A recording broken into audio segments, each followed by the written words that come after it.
Hi, day 28 of Plastic Free July, and the topic for this video is gardening. And there's a few little ways you can cut down on waste in your own garden and how you can make the most of what you already have. So the first thing we want to go through is seed trays. Main plastic waste in our own garden is flower pots. We obviously go to buy the flower or plant and it's in a pot. I haven't got to the point where I leave the pot at the till and walk out just with the plant and the roots. I'd love to do that because I don't want the plastic pot, but I haven't quite been brave enough to make myself look that stupid just yet. Or maybe that day will come soon.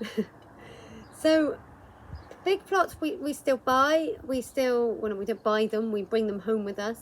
We do try and reuse them as much as possible. But the little pots, like the seed trays, we don't buy any of those anymore. So if you plant out yourself, or you plant your own plants, plant your own food, then seed trays is something you probably use quite regularly. So instead of using those, because they are plastic, and even though they can be reused, they eventually do get to a point where they're not really any good. So we use the humble toilet roll, and you can just make this into a little seed pot. So you just give it a little bit of a snip.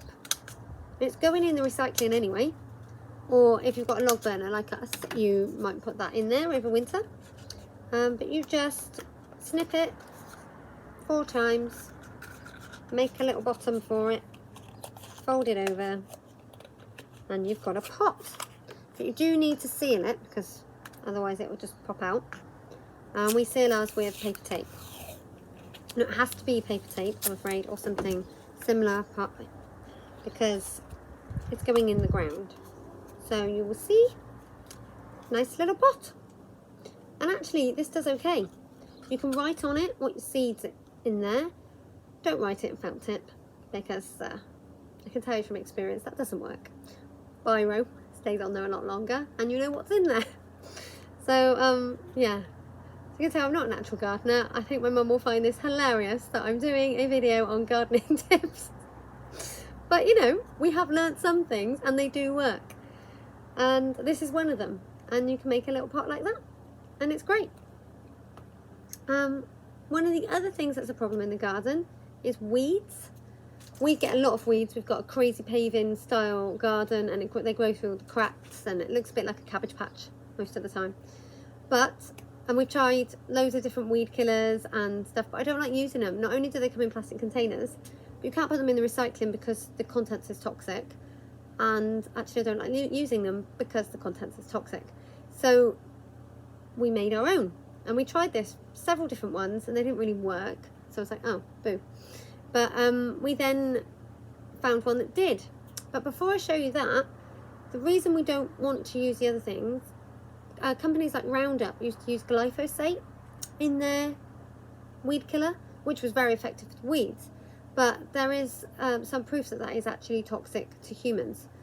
And they have now withdrawn that. And I went online the other day to check, and they've now got a glyphosate-free range of weed killer.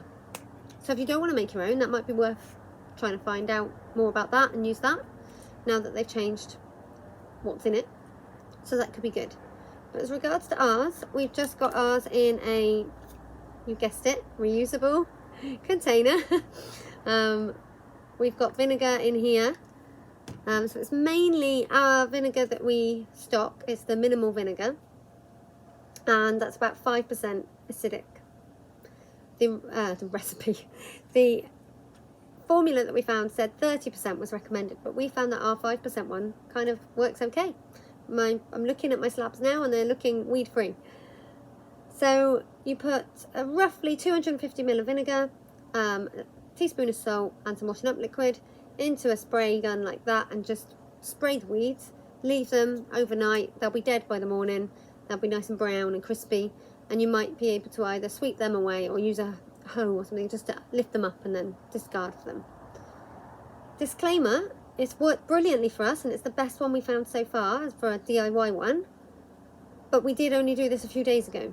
So all the weeds have been sprayed, they've all died and they've all been swept away, but I don't know for sure even like a week or two, that maybe they're all going to just come back again. So we maybe have to do another video on that. But that works really well, and it's really cheap. The vinegar that we sell is £2.10 for 1.5 litres. But if you were only buying 250ml and you were buying a tester, that costs 35p. So it's really not much at all, is it, really? 35p. A bit of salt and a bit of washing up liquid, far cheaper than the stuff you can buy in the shops. So yeah, back to the pots. The last section we covered in our emails was compost.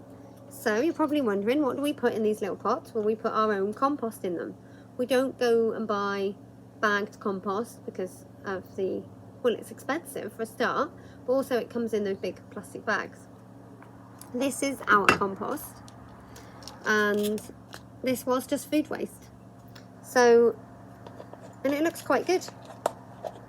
It's pretty cool, considering this was our food, and you can probably see there's still bits of eggshell and stuff in there. So this is a mixture of food waste and garden waste, you know, just from cutting bits of the garden and sweeping up and things like that.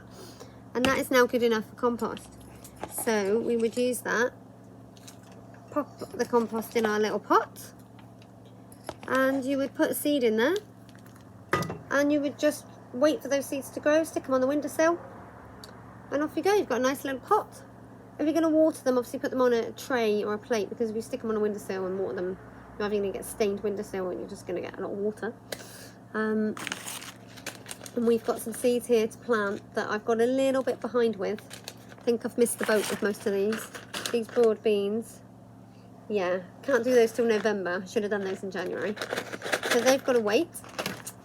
We've got radishes, which still have time. I can plant those. We can see if we can get some radishes going, because I did plant some earlier on in the year and totally forgot about them and let them go to seed. But hey, I've got radish seeds now, so that's good. Radishes and beetroot. We thought we'd give these a go. Almost run out of time to plant those as well, so I best get cracking. But having your own compost is brilliant. You're turning your own food waste and own stuff from your garden into something that you can use to plant your own food. I mean, if that's not a circular economy, I don't know what is, really. And I think it's just worth a go. If nothing else, if you don't want to make your own compost, at least give the vinegar weed killer mix a go, because I'm sure we've all got weeds in our garden. If you do want to grow things but you haven't really got space, or you just can't be bothered, then start with a few little pots and just put basil in them or a few herbs, and you can grow those on the windowsill and they will turn out just fine. So that's us done for gardening.